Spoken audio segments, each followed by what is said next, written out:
उसने घर त्याग दिया था, परमात्मा की कृपा से घर त्याग दिया था, और वो किसी चला गया, एक आश्रम में रुक गया।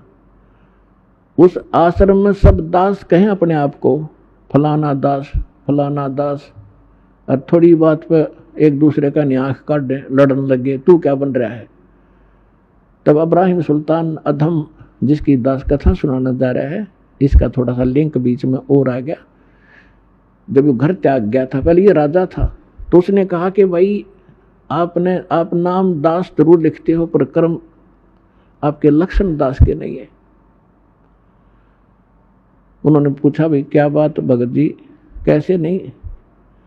उन पता था कि राजा था और ऐसे राज त्याग करा है। तो उसने कहा कि जब मैं राजा था हम गुलाम लाते थे, गुलाम दास, तो मैंने, क्योंकि धार्मिकता मेरे अंदर थी, मैं गुलामों का ध्यान बहुत रखता था, कोई इसको कष्ट ना हो, तो मैंने उससे पूछा कि भी गुलाम आदमी पहले मनुष्यों को मोल लिया करते, गुलाम जैसे आजकल पशुओं को लाते हैं, राजा लोग या सेठ साहूकारों के वहाँ वो नौकर रहा करते थे, उनको जो मर्जी झूठा कुटा टुकड़ा दे दिया, उनकी सब स्वतंत्रता समाप्त हो जाती थी, और जो यस जो कह दिया वही करते थे, आगे यस कर सकते थे, नो नहीं, और उनकी सो इच्छा कुछ नहीं होती थी गुलाम की।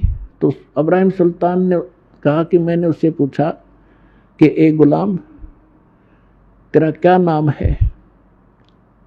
उसने कहा कि दास को जिस नाम से पुकारोगे गुलाम का वही नाम होगा, हमारा कोई नाम नहीं होता, कोई बुंडा सुंडा गुंडा कुछ भी कहना हाजिर खड़ा पाऊंगा। आपको कौन सा भोजन रुचिकार है। कहने लगा, दास की कोई इच्छा नहीं होती, जो झूठा कुठा दोगे हम उसी में संतुष्ट होते हैं। तो पुण्यात्माओं कहने का भाव ये है कि वो दास और